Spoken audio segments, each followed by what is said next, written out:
views and opinions expressed on any program are those of the persons appearing on the program and do not necessarily reflect the views and opinions of Sunflower Media Mint.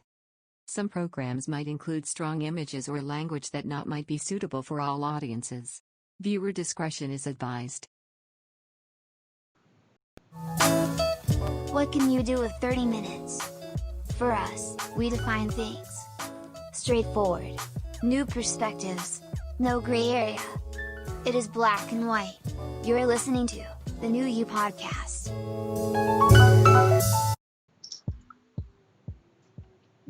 Leaning back to the pod, the New You Podcast live now on Facebook.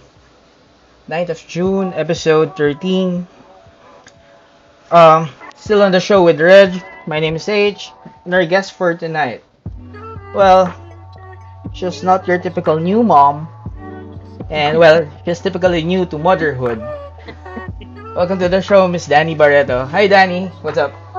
Hi, Dani. Welcome. How are Kamusta? you? Kamusta ang quarantine lockdown experience at home? Okay naman. At parang okay siya for the past 2 months, 2 to 3 months. But ito lang kami sobrang na sa stress lately kasi we have to move houses right away because our lease ended and hindi na kami landlord namin. So, ngayon naglilipat na naman kami. So medyo moving houses in the middle of a pandemic is not really ideal. But yun ang pinagkakaabalahan namin lately. We're actually in the same situation. Kami rin eh. Actually, dapat lilipat din kami in the middle of this pandemic. Pero buti naman yung sa amin na-extend. So, hassle yan. Pero we have to take it. So, Yeah. but for before we get going on the show, I just want to thank all of those who already followed us on Instagram as well. So we have our Facebook account. Of course, the show is also available on Spotify and Apple Podcasts after each of the shows. So we have this ongoing giveaway also in Instagram. That later I think Reg will be the one to give the mechanics for that one. So we're giving away. I think that's about 2 iPhone 11 Pro Max or 50,000 in cash. So we'll give you the mechanics after the show. But for tonight, it's about a new mom. And there's a lot of things, and surprisingly, this is actually a topic na madalas naman nating naririnig about motherhood and all. But the case right now is different. We are in the middle of a pandemic. So Yes. there's really a lot going on and a lot of things na nasa isip ng mga tao right now. And I guess that's what we are coming in with this topic for the show for tonight. Um Danny, care to share to us. I mean, kanina in the pre-show we've been talking about it. How's motherhood so far? Alam kong bago pa si baby, pero kamusta? Motherhood has been great. It has literally changed my life in so many beautiful ways. Like, I've always wanted to be a mom. It's all I ever wanted to be honest. When I became one, it's like a dream come true. And Millie is such a dream child. Yung, ang bait niyang bata, marami siyang kapilyahan. Nakikita mo na magkakaproblema kaming dalawa pagtanda niya. So, sobrang master na siya. Alam mo na. But, sobrang dream niyang bata. Hindi siya yung iyakin, yung ang dali niyang alagaan, yung ganon. So, it has been such a beautiful journey. Like, every time people ask me about it, I only have nothing but good things to say about motherhood. Talagang, saka you grow up napipilitan ka talagang tumanda. Kasi, wala na yung parang dating life mo, kalakalimutan mo na iniwan mo na siya behind. Iba na yun. Ano ka na, ibang tao ka na ngayon. Ganon. Total 180, oo. Nagugulat ako minsan sa sarili ko na parang may mga bagay ako na akala ko before hindi ko kayang gawin. Ngayon, expert na ako. Like, let's say, cooking. magbubukas ng dilata dati ever. That's good. Ngayon, Oh my Ah. God. ngayon nagluluto na ako. Tapos, ano pa ba? Nag-arrange na ako ng mga gamit. Marunong na ako mag-organize. I'm, like, running a household now. Like, it's so much different. Like, it's so different from my life before. But I like this one better. I like my life so much more now. So, yun. Yun lang naman. And you get to spend time with your baby during the pandemic. It's really family time talaga. I mean, at Yeah. least you guys are safe at home. That's what I truly love. Kasi nung time na nung hindi pa pandemic, syempre we were like, let's say, meron kaming trabaho, we would go out and we would spend time with her but not this much. Alam mo yun? Yeah. Now that it was the months na lumalaki si Melly, dun ko talaga nakita na parang may perks din tong quarantine na to sa amin. Kasi hindi kami nakaka-miss out sa mga firsts niya. Like, Yeah. her first words, yung unang beses na nakatayo siya by herself, nakaupo, na-witness namin lahat yun. We didn't miss out on anything. So, meron din siyang perk sa amin as parents. Hindi naman siya as bad, alam mo yun. Yes. Yeah. Yun nga lang, may mga downsides din. Kasi syempre, I want her to see the world. I want her to be able to play. Alam mo yun, yung parang to just Yes. see faces, familiarize herself with the outside world. But then, syempre, we can't do that with her now. And to see our families, both of Javi's family and mine, syempre, nangingilala na siya eh. So, nahihirapan din kami na hindi niya nakikita yung mga families namin as frequently as before. Kasi, nangingilala na siya. Yung parang hindi niya nakilala yung mga tao, di ba? Yeah. I think, well, tama naman yung sabi mo, no? That's actually one of the good, we say, in this pandemic naman, mostly we discuss about the bad things about it. Pero tama naman doon na, syempre, it's always a balance eh. There's the good side of it. On that end naman, no, paano niyo nakikita? I mean, lalo pa right now, what's her name? Millie. Her Millie. name's Millie. Millie's growing up right now. I mean, kanina parang close to 1 year and all. Tapos ako, I personally have a kid then as well. Tapos nakakulong din sila right now with us, of course. Pero somehow, ako as a parent also would think na this is actually parang more on a preparation. Baka mamaya maging introvert yung mga bata. Yeah. 'Di ba? So, ang laki nung chances we're in kasi nung tayo, 'di ba? I mean, sa na yan, eh. You go out, you socialize and all.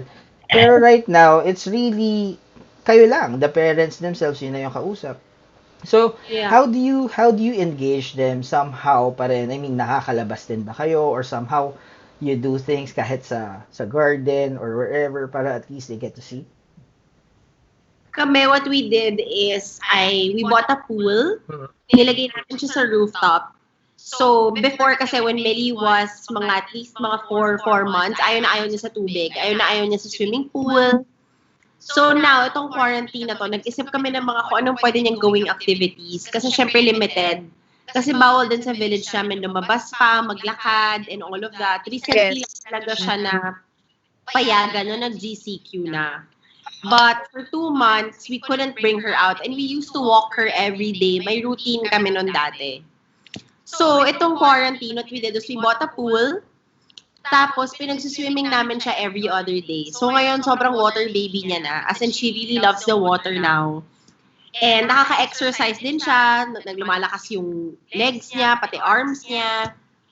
Tapos, ano pa ginagawa namin to her? Kumakain na rin siya ngayon. Kasi before nag-start ang quarantine, hindi pa siya kumakain. So, ngayon, kumakain. And, Kaya ka natutong magluto. kaya ako natuto rin. Excited talaga ako ipagluto si Millie. Siyempre, Ngayon, yung first food, di ba? Maganda sa'yo galing. Yeah, that's why. Kaya sabi ko talaga, ang hirap din talaga pag hindi ka marunong magluto, no? I-regret mo yun pag may anak ka na. Parang, diba? So, syempre gusto mo, ang unang fans ng luto mo dapat family mo eh, di True, ba? true. Yes. Yun lang naman, parang we just think of other activities. Like, I bought her storybooks, I bought flashcards, and we watch educational shows. So, she's just, like, and we Zoom with my family. We FaceTime with them almost every day. Kasi ayaw siya makalimutan ng pamilya ko. And siya, ganun din kami with Javi's family. We call them on FaceTime para maalala nila yung faces ng mga lola and lolo nila and mga their titos and titas. Kasi syempre, di ba, parang kami rin nalulungkot. Kasi minsan when we see my mom or my siblings, umiiyak si Millie kasi hindi niya siya kilala. Yeah. Parang bago siya, yung alam mo yun, it takes a while for her to warm up to them. Kilala Compared to talaga. Yes.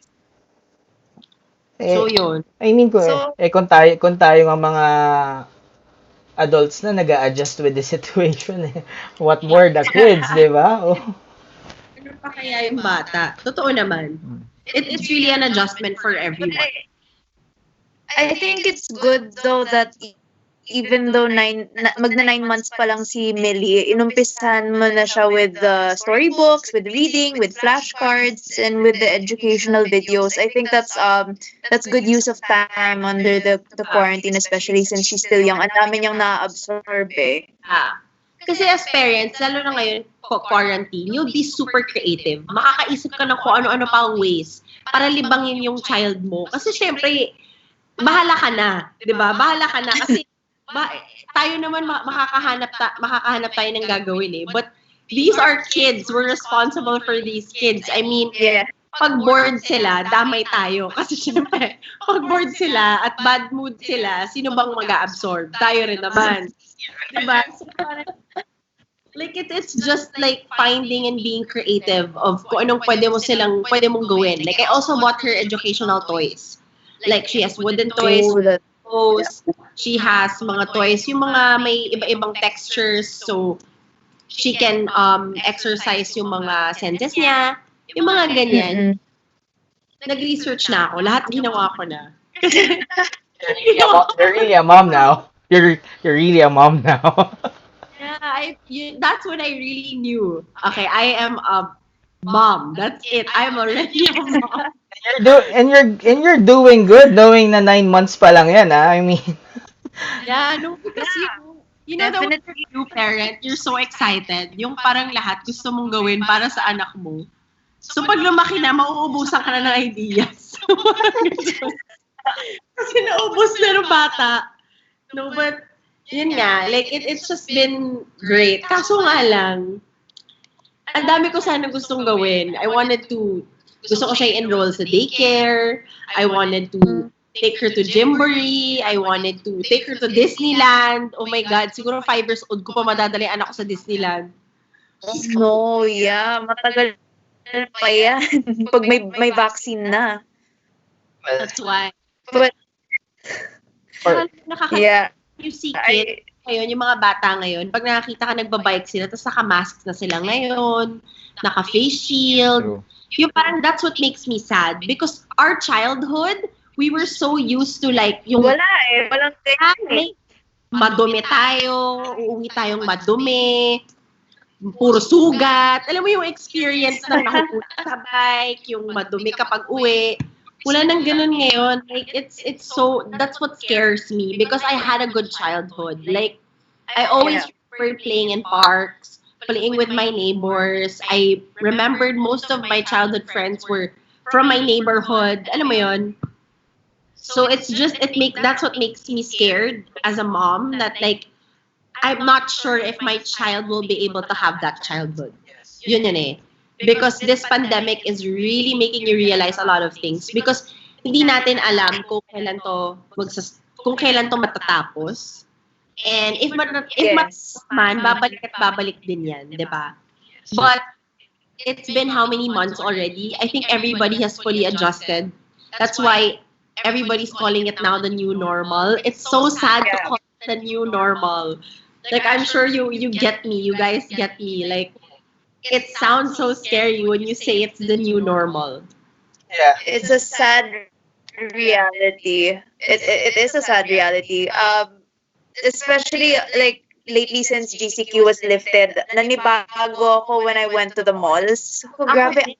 ang daming tao. Maraming tao at the same time, it felt so normal but so weird at the same time kasi sa escalator pa lang, may ate na hihinti ka kasi you have to wait like 6 Yeah. steps before you can get on the escalator, the lines outside. It's so different. It's terrifying. It's so different now. It's like I feel like I'm in a movie. Is Like I feel like we're all in a zombie apocalypse movie. Alam mo yun? Hindi tayo pwede eerie mo basta. siya eh. It's an eerie feeling. Yeah, you guys watch Black Mirror? No, yeah. I do watch, but Yeah, not it's the. terrifying that it's happening. You know, like when we used to watch Black Mirror and we think like, oh my god, they're so creative. Like shit, now it's like, did they just predict what's gonna happen? Like, And then I saw this ad in one of the countries wherein they just put a mirror sa street, tapos may print lang ng Netflix and then Black Mirror season 6, tapos just a caption, it's everywhere, it's happening now. oh my god, it's so I don't know. It's really scary. Like, my god, malling now is sad. You know what? What made me sad is the restaurants. Yes. Like, Yeah. that's what made me sad because I truly, truly loved eating and going on dates with my husband or going out with friends, drinking wine out. Now it's like you can't even dine in. You're not allowed to dine in. You're like, you have a certain distance to order, and everything now is for takeout. Like, it's so sad. Like, that was an experience. Dining in is always an experience. And the weird part is when this is done, we don't know when it will end. Let's say my kid is already 2 years old when it's done, masashock siya. Like, pag Yeah. nilabas siya, tapos kumain kami sa restaurant, siguro parang siya, saan tayo? Ano to? Exactly. Diba? Hindi siya familiar or dalhin mo siya sa mall, she'll be like, now, what is this? Where are we? Like, now you're gonna have to explain what the outside world is to your child because Yes. it's different now. Ay, grabe. Grabe talaga nangyayari. And I mean with I mean- with dyan sa dining experience I have some friends also who owns restaurants. It's really taking a toll on them. Yeah. Iba and then there's this write up also that restaurants are dead. Kumbaga they are done. And what's going to happen is ang magbo-boom is actually delivery services. So, Yes. imagine nagkakaroon na ng ibang movement when it comes to business to engineering. Parang yung mga restaurants, they are putting up kitchens rather than dining areas. So, mas malaking Yeah. kitchen. Kasi, well, Yeah. if your business is food, you have a bigger place right now to cook. Kasi wala Yeah. magda-dine in eh. Yun yung gagawin. And I guess that is what fits every industry right now in order to survive this pandemic. All of the industries right now have to think about business engineering kasi wala eh. If this is yun na nga, yung term na umay na tayo, the new normal, pero kung yun talaga yung mangyayari, then we have to live by it and we have to adjust by it. And it starts with even the smallest portion of the society. So, Yeah. It's really scary. Like, it is. now, you know, when we all had our routines that every week we'd watch a movie, would take our family to watch a movie and eat out. It's a routine on Sundays or like on Wednesdays kasi every Wednesday bago-bago yung movie. Ngayon wala na nun. Alam mo yun? Oo. It's so sad. Like, I haven't even seen any new movies. All of us haven't seen any new movies in what, 3 months? Like, it's just, you know, it makes you sad. It makes you think of like, Yeah. how long is this going to be? Diba? Naubos na nga raw yung Netflix eh. Oops na. Well, alam mo, K-drama na ako ngayon. Nasa, Sa Netflix. K-drama na yung mga pinapanood ko ngayon dahil inubos ko na yung Netflix. lumipat ka na rin ah. Oh my Na ako. Lumipat. Convert na ako ngayon ng K-drama world. Did you have anything to say kanina? Yeah, I Sorry. I mean, well, Yeah, thinking about it din kasi syempre we've discussed on the previous episodes new cinema.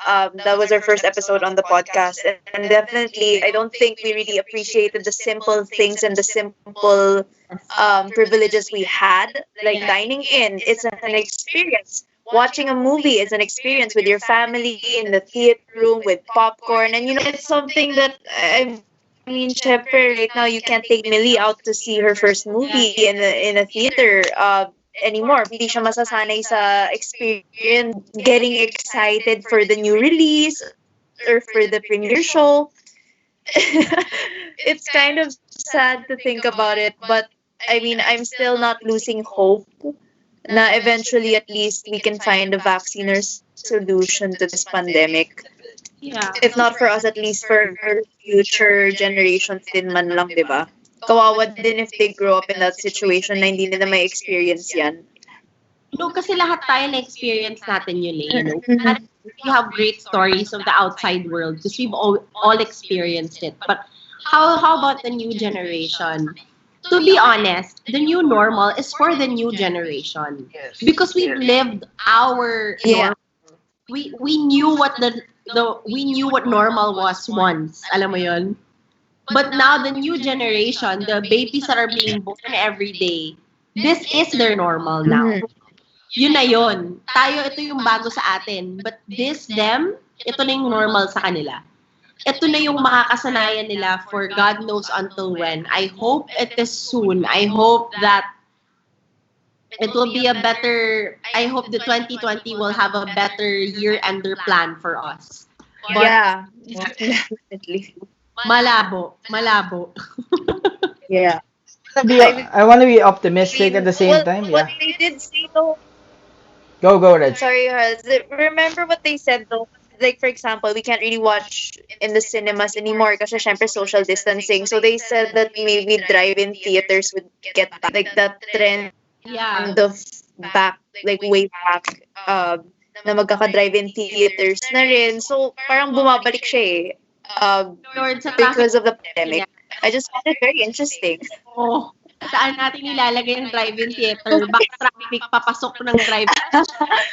Yung, Oh. hindi, yung mga billboards daw sa may Guadalupe, ko-convert na yun into cinemas. Eh, paano na yan sa traffic? Oo. So, stand still tayo, nood tayo ng movie doon. Ganun yung mangyayari. Kawawa naman yung mga nagbenta ng popcorn. Mahaba-haba ang Guadalupe. Well, Mahaba magugulat ka na popcorn na ang binibenta ng mga nagtitinda ng Yossi, Mane, iba na, popcorn na.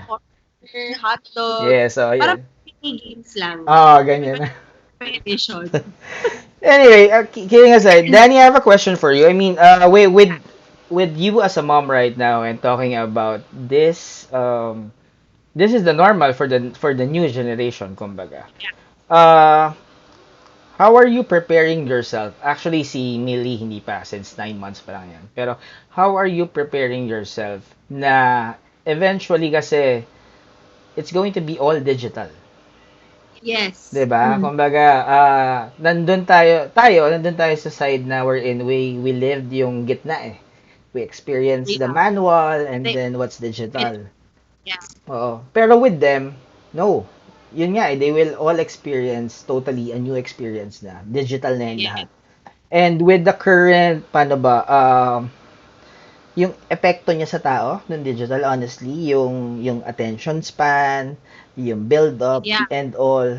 As a parent, ikaw, well, how are you looking at it? I mean, ikaw, as in, how do you plan on working on that? Ako honestly, like, I know, I work in digital. I know the importance of it, and I know that it has its perks, but it also has its cons. Mm-mm. The thing about digital is that it's easier for them to have access to information about a lot of things, Yeah. and everything is on the internet right now, so it's easier for children, to be honest. But the cons are there's no interaction with people. They won't be able to make friends. They're gonna have virtual friends, which is really sad. Really sad. Like Yeah, it's it's really sad.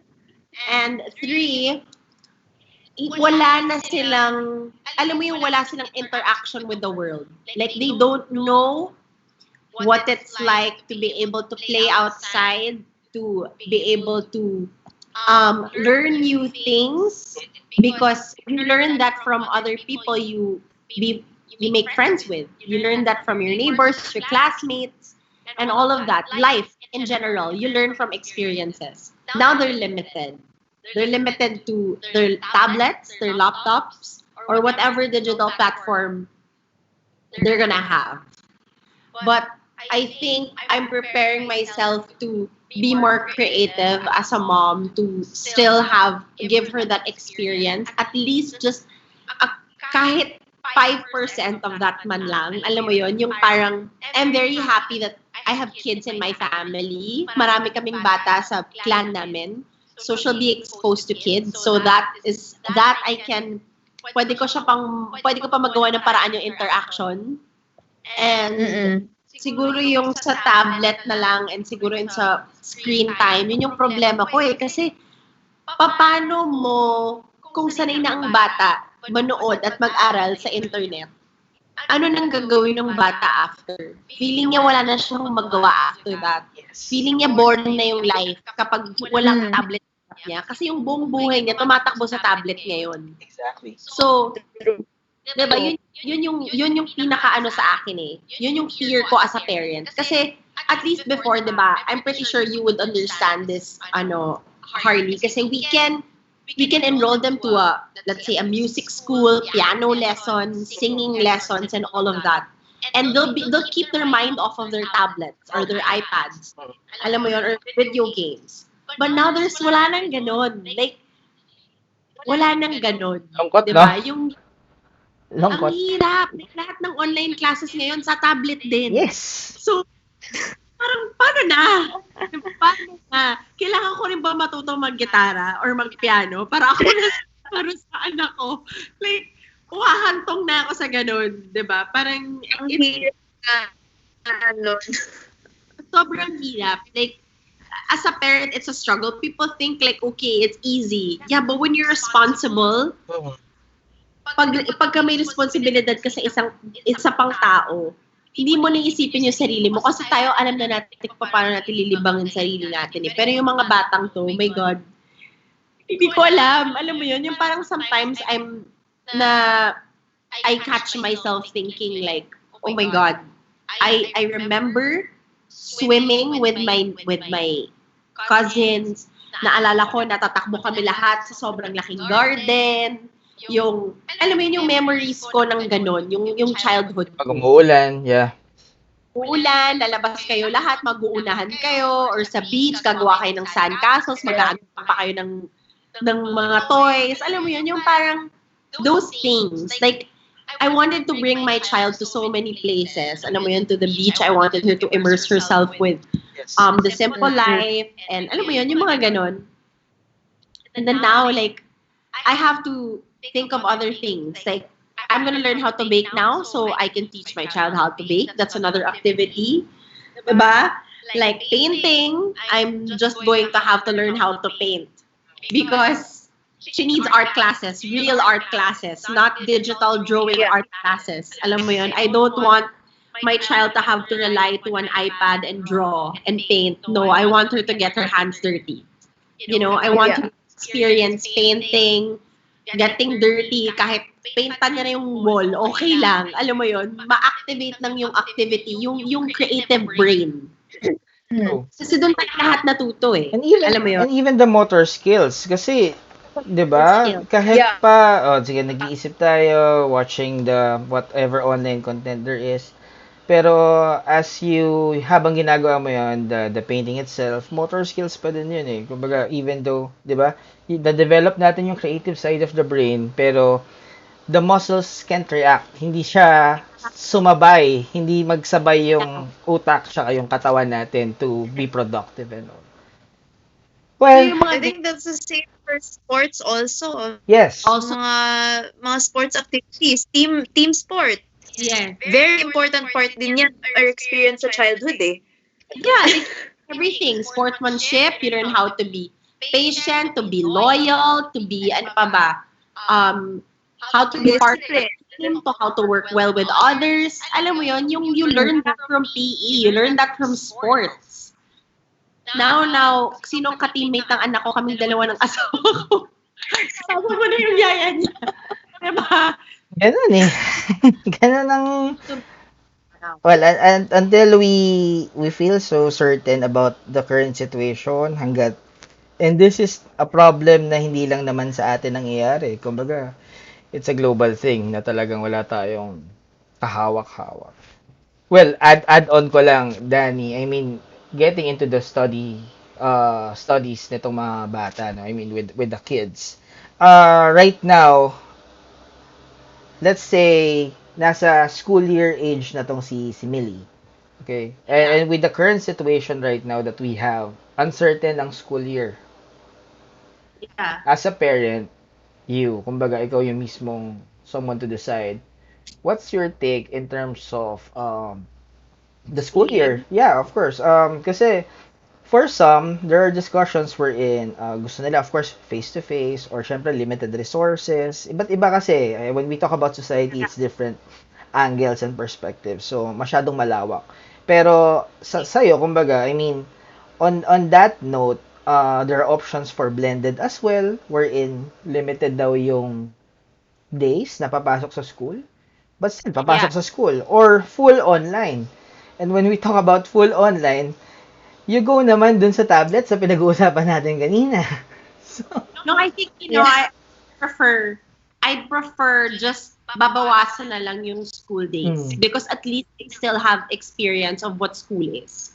Because if you full on establish a digital way of schooling, I think nakakalimutan kasi na tao that ang bata kapag in-immerse mo masyado sa internet or sa tablet, yun na yung magiging buhay ng bata. Hindi niya wala na siyang natutunan na experience sa ibang bagay ng tao. That's how we learn as human beings, from experience, from interactions, and from communications. Communicating. Yes, you can communicate through an iPad or a digital platform, but it's different. It's different when you're facing someone, looking them in the eye, and playing with them, playing catch with them, playing tag. Ano mo yun? I mean, it's something iba pa that din. digital platform can never ever replace. Really? Like as much as I can say that it's advanced now, but no, like I still want my child to be able to enjoy simple things in life because yun yung memories na alam kong madadala niya when she grows up. I don't want her memories to be, oh yeah, like pag nagkaanak siya, oh yeah, you know what? I met your tito through Zoom. We've never met our entire lives. We've only met in Zoom. Or like, oh, I learned ballet from Zoom. Like, oh my God, that's so sad. Like, Yeah. or like, uy, nag-field trip kami. Saan? Wala. Share lang kami Zoom. sa Zoom lang din. Nag-share kami ng screen. Pumunta kami ng Avalon Zoo. Zinom nila yung mga animals. Hindi natin pwedeng, ay nako, lungkot sobra. Diba, Iniisip ko pa lang. Sana nabawasan na lang yung school days. Kasi at least may experience pa rin sila. True. Alam mo yun. Tsaka, I think kasi when children are in the internet too long, they're going to be exposed to the ugly side of the internet. And even if we try to stop it as parents, sooner or later they're going to figure it out, and we're not going to be able to stop it. You know, there is an ugly side to the internet. We're very well aware what the ugly side is, and I don't want my child to ever discover that side because, I mean, imagine like there are a lot of things na, let's say my family has been through a lot and has been exposed to a lot of negative things and positive things on the internet. I don't want my child to be Googling these things and seeing comments from strangers and changing her mind about, you know, her parents are, or who her aunties or grandma Exactly. is. Mga ganyan. Like, I don't want the dark side of the internet to get to my daughter, because it does get to you, like all of Yeah. us. I'm pretty sure you will agree with me when I say, like, Twitter now is so scary to even look at. Like, for me, Twitter, every time Yeah, I it's so toxic. it's so toxic. Like, reading Twitter now makes me want to cry. Like, every single time I open the app, nanginginig na ako. Kasi alam ko nang hindi ako makakatulog sa mababasa ko. Alam mo yun? Like, Yeah. I just don't want my child to have to go through that. But we're public figures. I guess it will come to a point that she will know what it is. But if I can at least share a bit of the outside world to her, then maybe she will be well aware that, yeah, these people, may mga ganitong tao talaga. Yung alam mo yun, yung alam niya sa sarili niya na, may mga ganyang tao, but they're also good people. But Yeah. if all her friends are from the internet, how can she differentiate that? How can she, True. paano niyang mababalance, di ba, yung mga bagay-bagay kung lahat ng alam niya nasa internet lang. Medyo mahirap nga yan. And to add to that, it actually raises the question of how do we define friends afterwards? Yeah. Di ba? How do you know who's loyal? Exactly. If you're telling your friend a secret, she's not recording the conversation. How Exactly. would you know? Yeah. Like, there are no privacies anymore. Like, people can just, pwede namang videohan yung conversation yun na hindi mo nalalaman eh. Wala ka dun eh. Exactly. Diba? Yeah. Wala. It's so hard now to make friends. And ano pa ngayon kapag may mga anak na, pag may mga anak na lahat ng, let's say, may anak tayo, and how can we supervise sa lahat na lang ng video call niya sa mga kaibigan nila, nakabantay sarado tayo? Diba? Like, Babalik ako dun sa Black Mirror. Remember that episode? Yes. Wherein you add in that chip to your child. Ayaw mo rin naman gawin yan kasi yung privacy naman ng bata yung mawawala. We really need to find that balance. episode. Huh? The iAngel Yes, episode. yes, that episode. Mhm. Oh my God. Reg, saying something? Oh yeah, I just have one last question for Dani. So since you're also a new mom, and I'm pretty sure right now there are several, kasi one of my friends also, she recently gave birth in the middle of a pandemic. Sabi ko, nakakaloka, hindi ka kinabahan, hindi ka natatakot, kasi syempre it's frightening kasi pupunta ka pa ng hospital, mga anak ka doon, ang daming pasyente doon, the pandemic is spreading. So what are the tips you can give to the new moms right now who are also going through the pandemic, or to the moms to be who are going through pregnancy through this in the middle of this pandemic? What are some of the tips or advices you can share with them?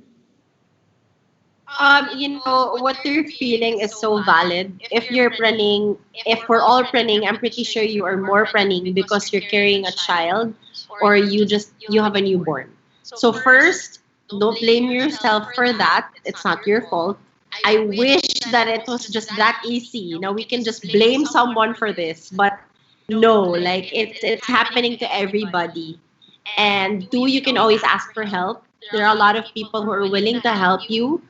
And three, just focus on the good.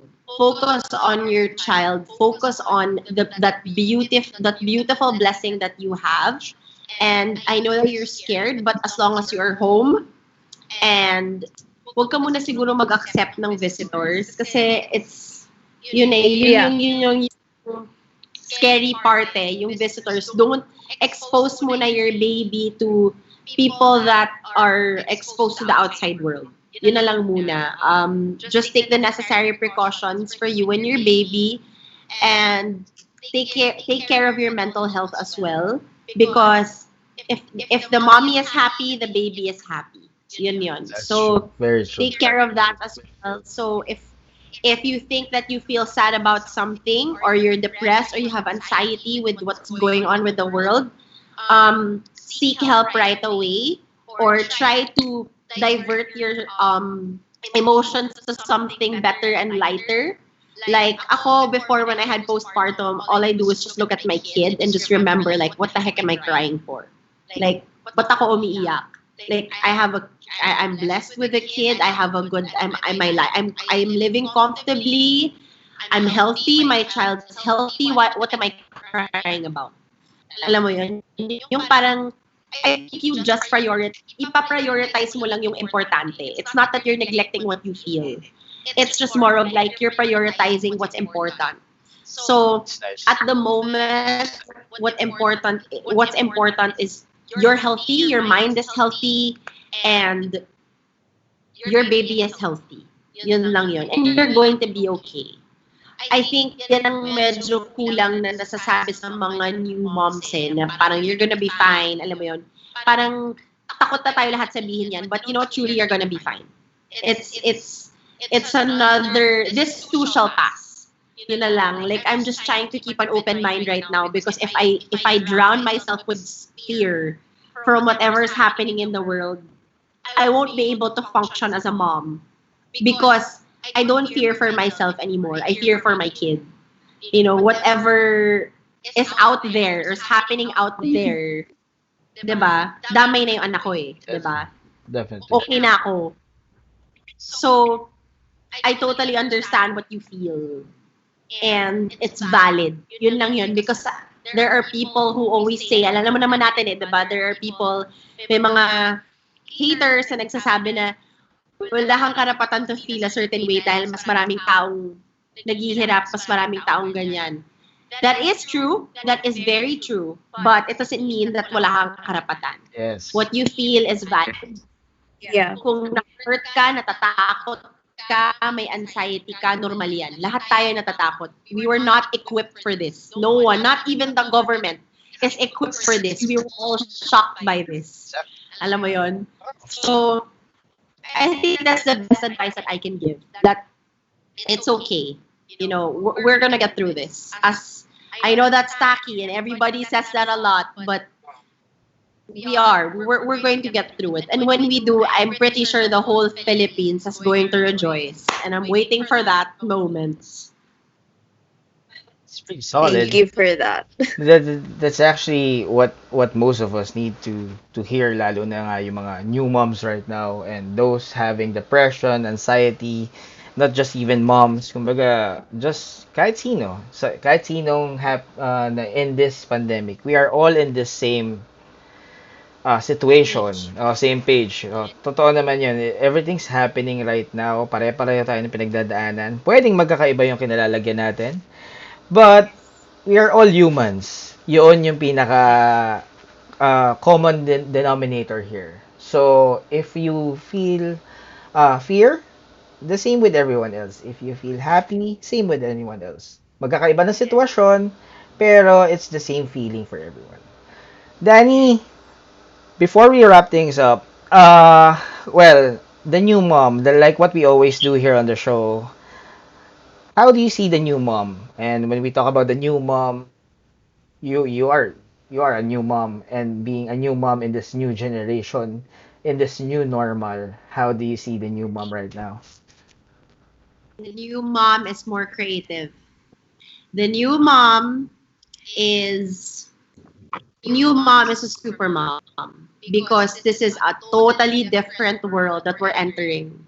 And moms now are going to be stronger, more aware, and more creative, more patient, and just watch out kung gaano ka magiging creative ang mga nanay sa new normal. Makikita at makikita niyan kung ano yung, syempre lahat ng mga nanay ngayon, ready na to, alam mo lahat tayo nag-iisip na kami ng idea. Pwede namin gawin para sa mga anak natin. But don't underestimate moms, most especially given the situation.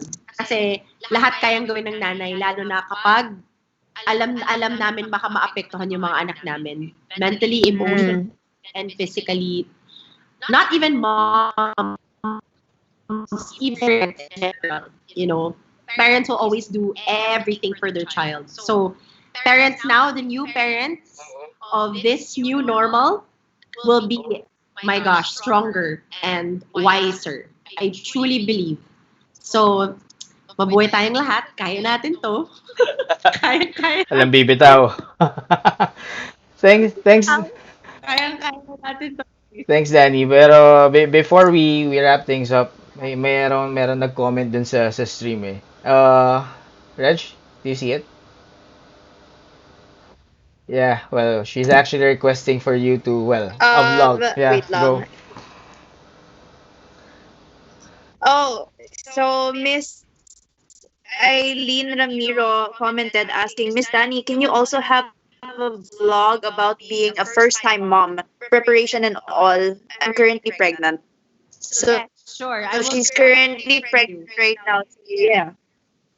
I will do that for you. That's a good content. Thank you for that. I'm gonna do that for you. Ganda. I'm That's gonna do that for awesome. you, Miss Eileen Ramiro. Anyway, to wrap things up, Reg, okay, about the raffle thing. Guys, stay safe. Thank you for being here. Yes, of course. I had fun talking about this. It's very rare that I talk about these things with other people.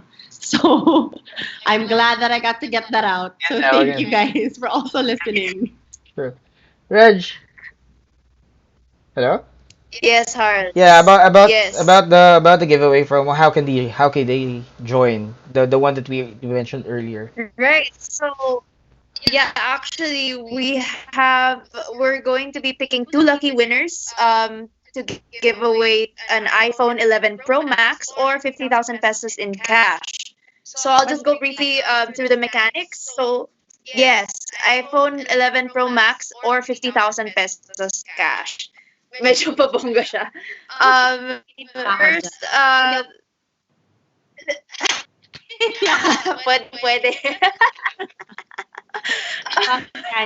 Dyan. So you guys have to follow the giveaway account and their second account on Instagram as well, and follow all the accounts following the giveaway account and the second account. And then the third thing that you guys need to do is go to our Instagram account at the new Hugh PH and like our giveaway post or as well. And yeah, that's just it. More details are in our post as well on Instagram. So hopefully, I think Harley, it's until this week, right? Our giveaway, yeah. So The period is yeah, until June 12th, 5 p.m. So that's oh, going to be it's the cutoff, 12. and Yeah, then the giveaway account will be doing a live IG of the live draw on June 13 on their account. So on June yeah, 30 p.m. yes. Yeah. So this is a collaboration with them. Okay, so they will be the ones doing the live raffle on their account. So watch out for that. But right now you can join the contest. You can join the giveaway. Just follow the mechanics. It's on Instagram. Like us also on Facebook, Spotify, wherever. We're everywhere. The new year is everywhere. Uh, Danny, again, thank you. Thank you for sharing your thoughts, being a new mom, and we're actually glad to hear that you're enjoying it. Um, for some, I know that there are this postpartum and all that people are experiencing, but it's a good thing to know from a mom as well that it's valid, it's normal. They don't have to be afraid of it. Hindi nila kailangan itago yan. If they need someone to voice it out, labas nila, pag-usapan. And being the new mom, I would agree on you on that one. My wife is also creative as well. So the new mom is really creative, really, at this point of the pandemic. So, go moms. Once again, Danny, Reg, thank you for tonight. I hope you enjoyed, guys. After this live stream, you can catch the episode on Spotify right after. So we'll send the link, we'll post the link. You can also listen to our previous episodes with other personalities, other people, and other walks of life, just talking about society and culture. Plain black and white, still straightforward. Always the new you. Bye. Good night, everyone. Good Good night. Night. night.